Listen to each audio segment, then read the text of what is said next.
And we are live. Ben and I are back again with another market recap, and there's some pretty exciting things going on in DeFi, Binance Smart Chain specifically. So, without further ado, I think we'll just jump right back into it. How you doing this morning, Greg?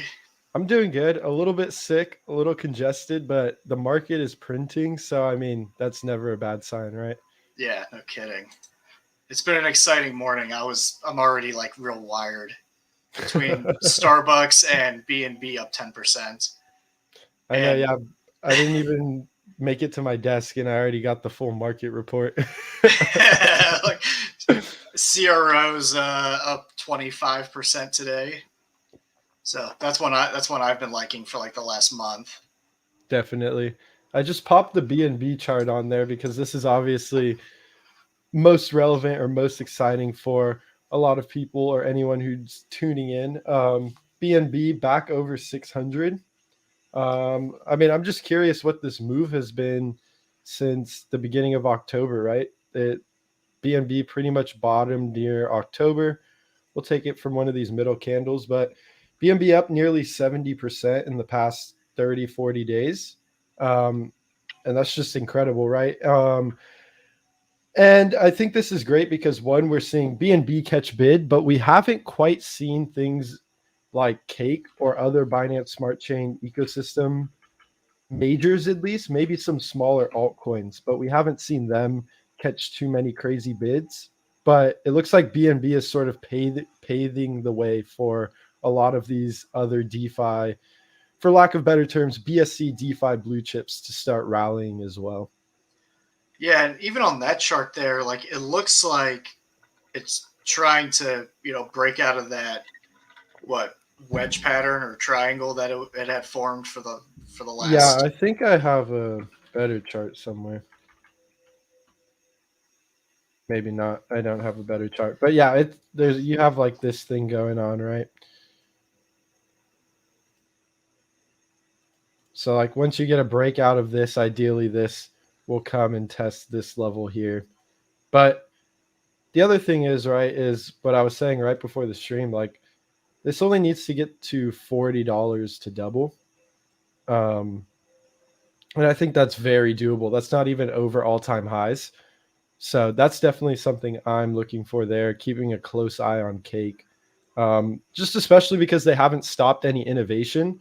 Mm-hmm. Um, and the burn is still putting in serious work. It's not quite deflationary yet, but really in how many yield rewards Cake is giving out, there's really that not that much increasing supply. Yeah. And I think when you add in what's coming up for Binance Smart Chain, like, obviously all the $1 billion fund, the B&B burn, there's just going to be capital flowing back in. And that, Exactly. that may be what we're seeing is that capital rotating now.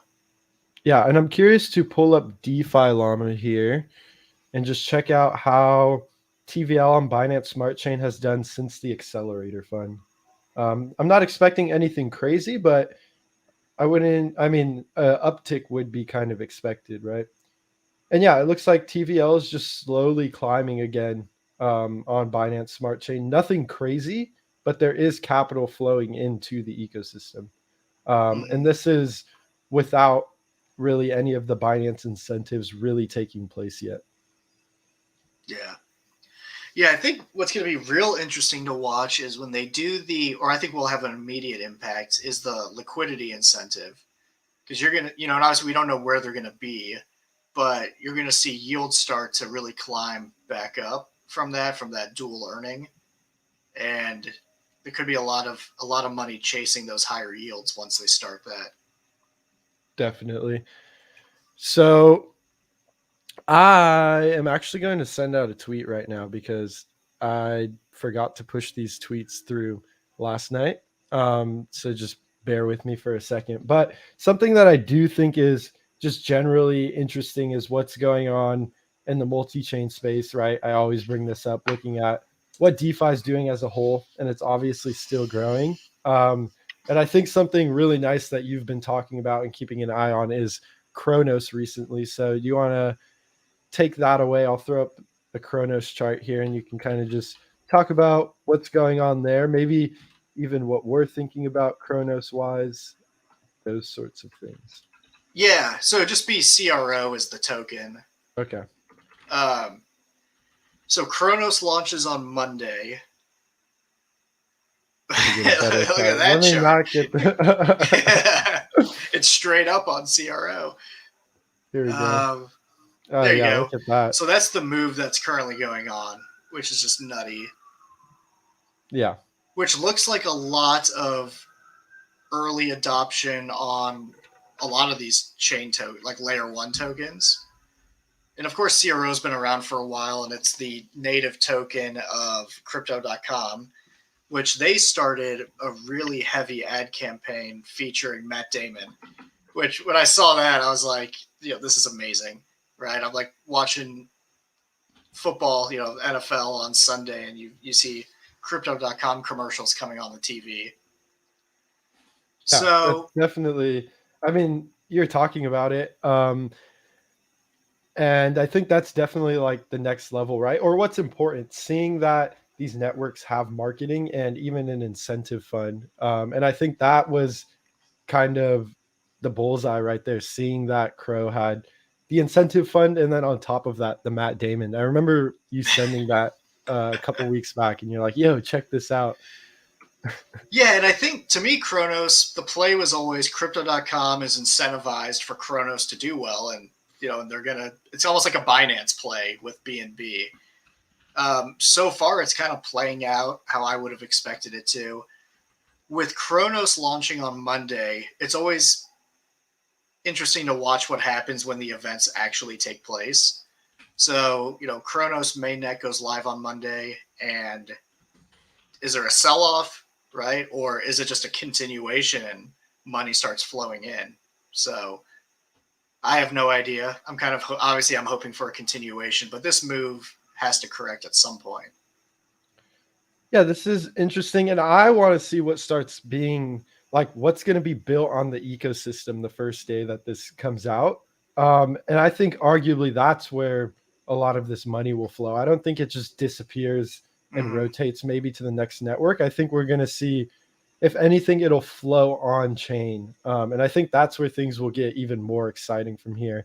Even just looking at this, like this can probably go higher. Like it looks like if there were sellers on Crow, they were somewhere in this range, and it's just breaking through. Yeah, and another thing to look at is market cap.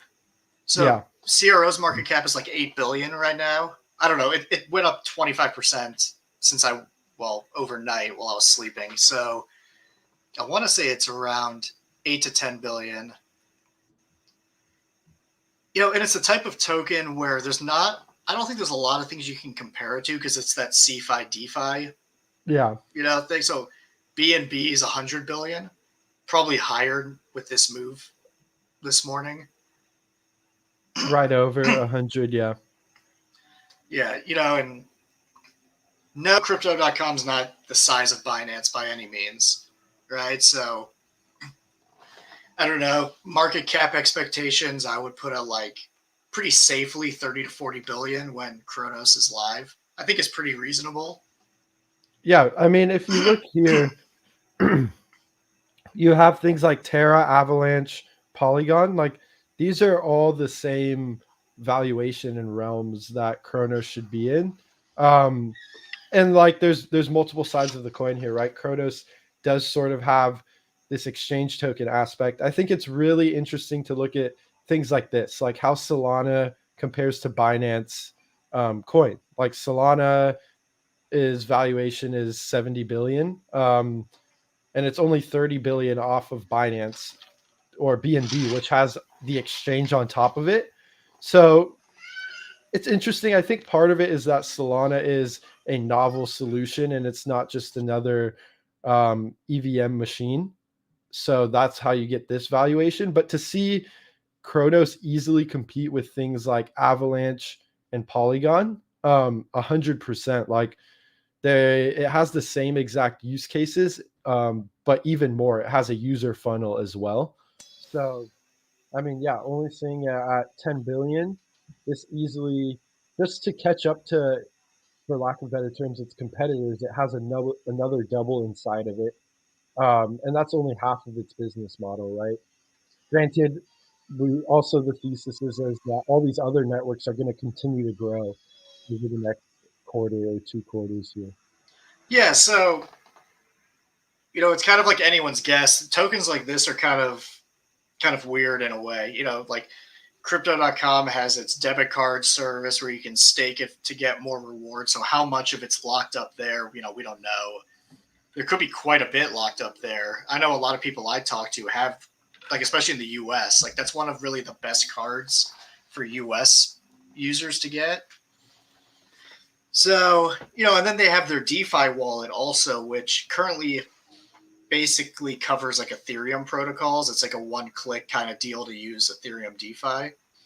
I would imagine they're going to integrate Kronos into it. It'd be a weird business decision not to do that.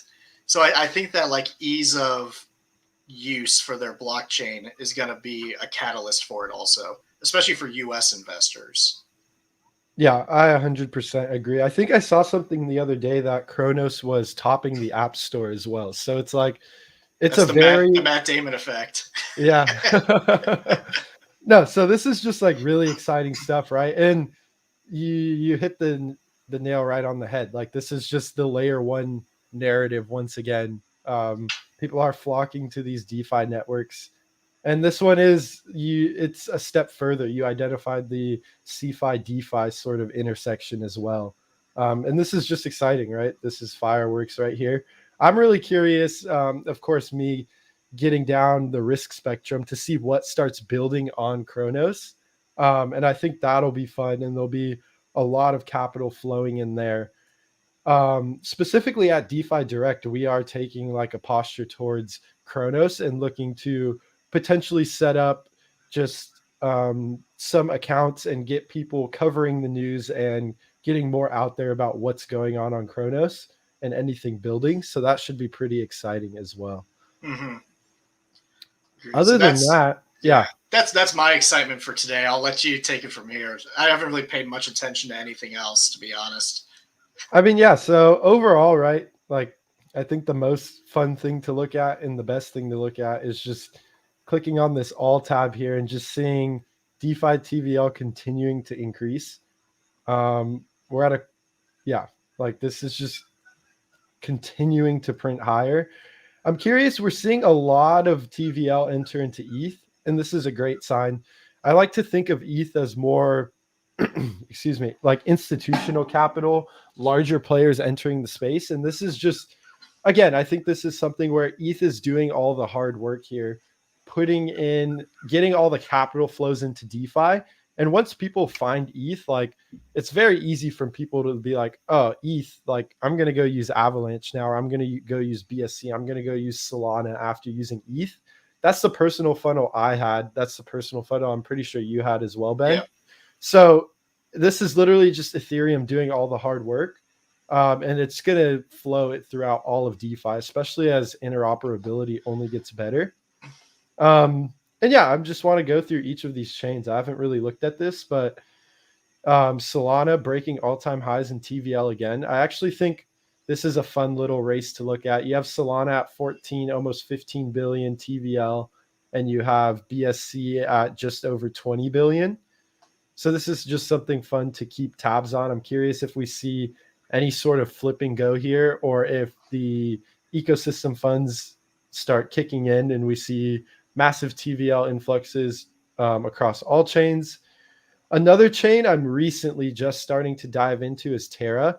Again, at all-time highs in TVL. So overall, you can tell the narrative is just like money is flowing on chain into DeFi.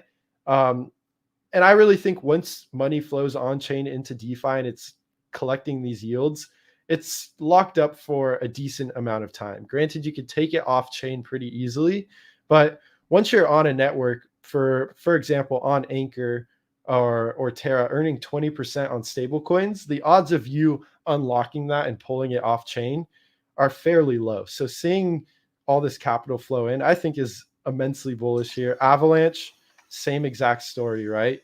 nearing 10 billion TVL. Yeah, that's like a straight up. That's an amazing chart there. Yeah. Phantom, very similar story, just consolidating under 6 billion. Polygon looking a little bit like Binance Smart Chain, had this nice explosion, but slowing down. But overall, still seeing TVL at least staying stagnant and slowly kind of on the rise again. And just to circle back, I wanted to just look at all the networks. The general thesis, or not even thesis, the general narrative is money is flowing into DeFi. And that's kind of just what I wanted to get at there. But what I do think is interesting is what's going on in Terra. I think there's a lot building here. I haven't personally like dove in and gotten too far into this. Ben, I know you messed around with Terra for a bit. How's the process bridging to Terra? And then is there any like, were you able to get into any DApps on there? Yeah, so the Terra has its own bridge, which is nice. It's I don't remember the website, but if you Google just like Terra Bridge, it'll take you there. And you can actually bridge UST straight from BSC into Terra and back and forth, and also with Ethereum. And I'm not sure if they added other networks yet, but that makes it like, and UST is like the gas token of Terra. Okay. Which is kind of nice being able to hold a token for gas that is a stable coin, which is different because no other network has that. Yeah, that's actually a really interesting point. But yeah, and I've used, like I have positions in Mirror, so the synthetic stocks, like you can hold an index fund, the triple Q or SPY for 20+% APY, and a little bit in Anchor.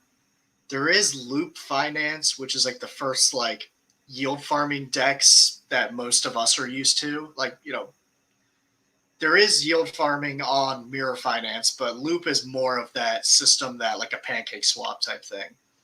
Yeah, and I've just been seeing tons of things building NFT projects. Like this list here on DeFi Llama, it's not updated at all. So that's something I've been curious to just jump into a little bit. It really seems like Terra is onto something as well. They have like a great stablecoin model that's been pretty robust so far. So yeah, and I wanted to comment on something you said earlier about once the money kind of comes in, you can easily take it off chain, but it's kind of unlikely to. And that's especially true with with these great stablecoins models and the ways you can earn with them. Because even if you wanted to take profits from your crypto positions, if your options are move it to your bank account for basically 0% interest, or even hold it on a low yield DeFi position of like 8 or 9%, right? Just like a stable coin liquidity position, for example. You're not really incentivized to get your money out of DeFi. And I don't know if you're familiar with, I think his name's like Raoul Paul. Yeah. I was watching him talk about how he was, obviously he's super bullish on crypto and DeFi. And even he was talking about he gets calls from friends who are like all excited because they just discovered that, their Bitcoin ETH liquidity, when they take profits, they can just put it into stable coins and make 10% on their cash, which, to the yield farmers of our generation sounds like a garbage yield, right? Like we don't want 10%, we want 40. But to like most normal human beings, 10% on cash is an incredible place to put your money. So I think what we start to see is less and less money even move off chain, right? There could be profit taking, but I don't think it goes anywhere. I think it stays there. Exactly. I agree. This is crazy. I'm just zooming in on Crow being bid. Something I want to see. I think Terra's at all-time highs. Yeah, check out Luna. Yeah, sorry, Luna. Yeah. That confused me a little bit. It's powered by Luna, but everything is running on Terra itself. Do you have any clarity there? Yeah. So Luna is so UST is that like, it's not like an algorithmic stable coin. It's backed by like Luna deposits as the collateral. So the more, basically it's the Terra blockchain and Luna is that collateral token. And so the more the ecosystem expands, if you hold Luna, you actually benefit from more people needing UST, because as more UST is minted, and more Luna is getting bought and locked up. Okay. So there's this direct correlation between UST supply and Luna price, if that makes sense. Okay. Yeah. Got you. Yeah. So check this out. Luna punched through all-time highs. And I mean, this is going to be the same thing as DeFi Llama, right? Like, if there's anything you can get from this, it's bullish on DeFi networks, which is a little bit different narrative than I've had recently. Granted, I've stayed in the DeFi networks, and I'll elaborate that on a second. But Solana punching through all-time highs. I'm pretty sure Avalanche punched through all-time highs yesterday as well. Yep, just punched right through them. I mean, we can check out Phantom. I don't know if they quite broke all-time highs. I think Phantom had a pullback, but it caught it kind of back up pretty quick. Yeah. It got bought up quick. Harmony also not at all-time highs, but getting bought back up. What's the TVL on Harmony? I know that's one of the smaller ones, but it's not super small. Let's see. And they're also missing protocols here on DeFi Llama, but it's still under $1 billion here. I would say that they are missing a fair bit of TVL here. Which is probably true across a lot of the chains. Exactly, yeah. So overall, like layer one DeFi is just it's been the narrative all year. It's been the outperforming asset, and they continue to do so. Just curious, looking at Bitcoin, and I think part of the reason we're seeing all these layer ones go crazy is because Bitcoin kind of settled down for a second. It's like chilling out right below all-time highs. And this still looks incredibly bullish as well, right? We punched through the all-time highs, and now we're just consolidating under it. I'm curious to see if we do ever get this Bitcoin dominance run. We got it a little bit, but it just got rejected off this like 40-50% level. I wouldn't be surprised to see Bitcoin steal the spotlight some more, push into like 70, 80K. I don't know how long these DeFi networks can run just extremely hot. I think they continue to go higher, right? I doubt Sol is done here by any means. Yeah, they might cool off though a little bit, and then I mean it really is what we typically see, right? Bitcoin ran, it cooled off, and now we're getting this. People. I think people that won an alt season don't really consider this to be an alt season, but because we're not into all-time highs yet. Yeah. But I kind of consider it to be, right? We're having a major move on pretty much the entire alt market. Yeah, I definitely think this is an alt move here. And like looking at this, I have no intentions of getting out of any positions here. Don't know if I'm adding precisely to Sol, but like looking at this impulse, this stays bullish. This stays incredibly bullish if it can stay over this level here. So for this to take off and keep going from here, I wouldn't be surprised at all. If we start dropping into here, we lost a little bit of the momentum, but to be honest, anything over this previous pivot here, anything over 200 is just incredibly strong for Solana. So a very possible outcome would be that this just kind of consolidates here for a few more days over the weekend and just continues higher, which would be absolutely crazy. But I mean, a lot of these DeFi networks, especially once like momentum gets going and capital gets flowing, like they will take these moves and just keep running with them. So I don't know. I'm curious to see what happens. I'm definitely really happy with the fact that Bitcoin dominance didn't gut alt markets at all. At least you were ready. You were positioned for the move. Exactly. So I'm curious to see what happens on this chart. So far, we're just in between this range. I think it'd be great if we stayed in between this range. It just mean that altcoins and Bitcoin are sort of pumping simultaneously. I think we get this crazy alt season everyone wants if we break below these levels into here. And that's when I really think we start seeing like peak mania. If we can see Bitcoin dominance start to test these, at least looking at this chart, all-time lows. Go ahead. Yeah. Oh, no. And I was going to say, I think it's very feasible for Bitcoin to reach the lowest dominance it's ever had with all of DeFi coming in and like actual innovation in the space. I think it really makes sense to see DeFi dominance continue to moon from here. And as a result, Bitcoin dominance. I mean, there's so many more coins now. Like, it only makes sense that Bitcoin will somewhat lose dominance, I believe. That's what I was kind of getting at too. Like, it doesn't necessarily make sense for Bitcoin to maintain these ratios forever, as the real use cases of DeFi continue to build. I would imagine stable coins are built into this altcoin Bitcoin dominance chart. I would think, right?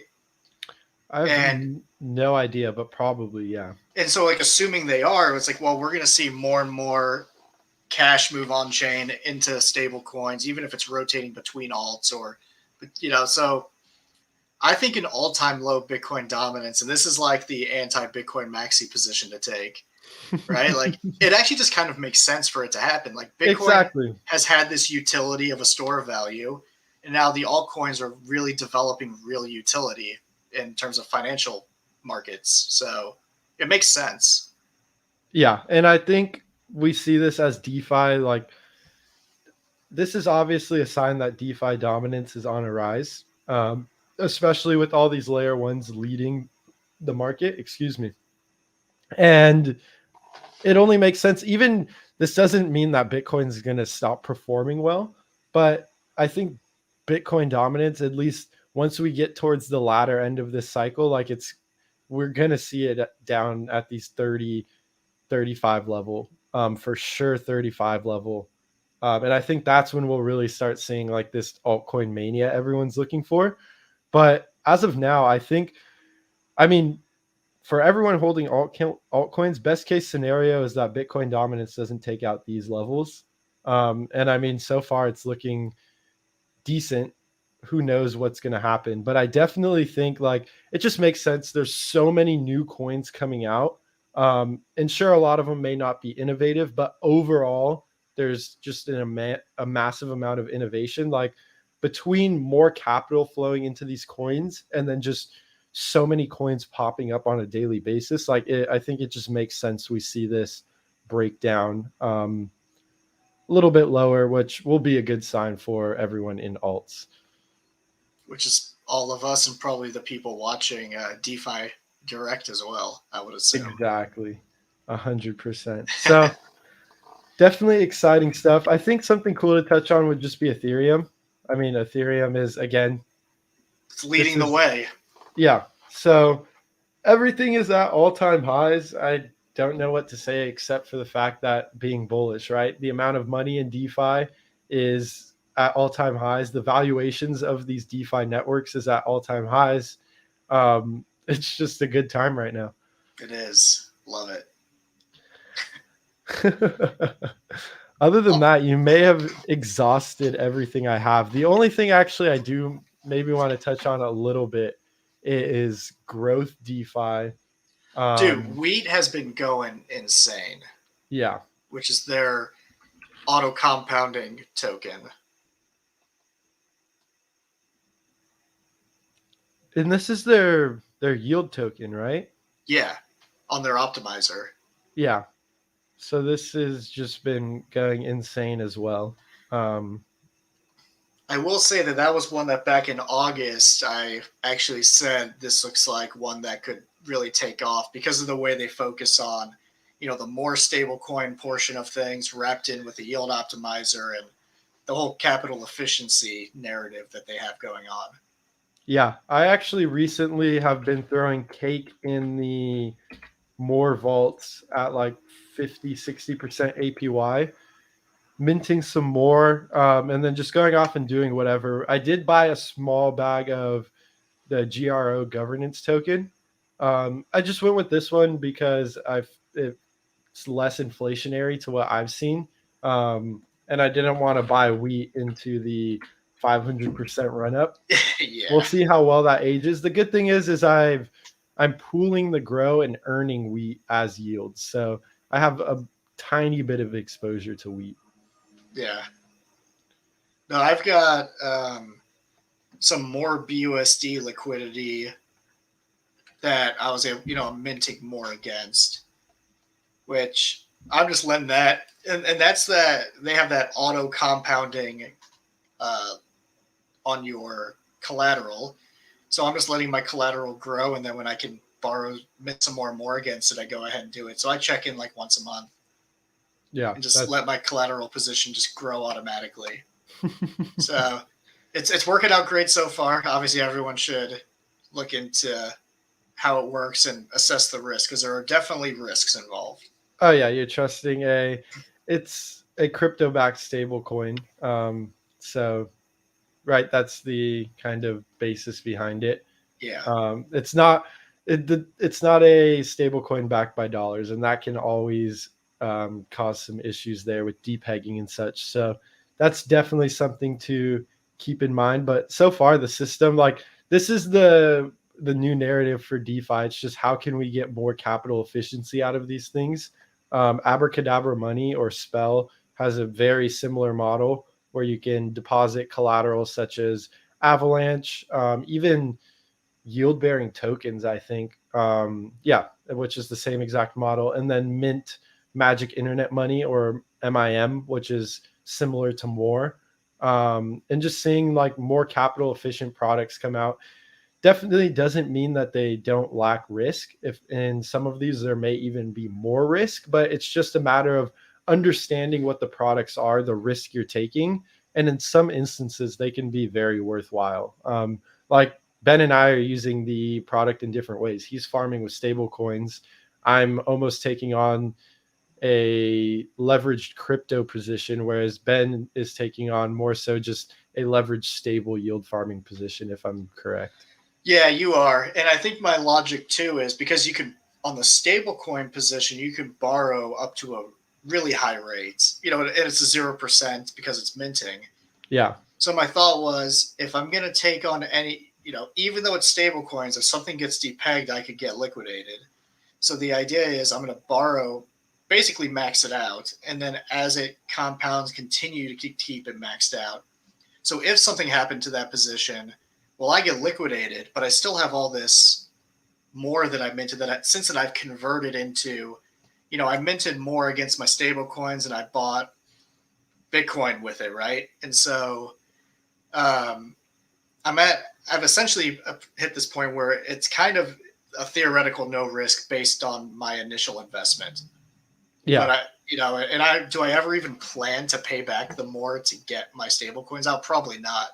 I'll just let my collateral keep growing and I'll borrow against it until either forever or until the wheels fall off, right? So that's where I'm at this point. Definitely. And I just wanted to bring that up because I thought that was interesting. And it was a bit of that sort of new capital efficiency we're seeing across DeFi. Super easy access on Binance Smart Chain. So I've been messing with that this week. But other than that, that sort of takes me to the end here. If I could summarize this stream in one word, or in a phrase, it's TVL bullish. Going up is bullish. Yeah. Like any button I click, everything is just at all-time highs. So, I mean, that's probably all that needs to be said at the moment. I don't know if you have any final remarks for everyone, Ben. Nope, I've said enough. Awesome.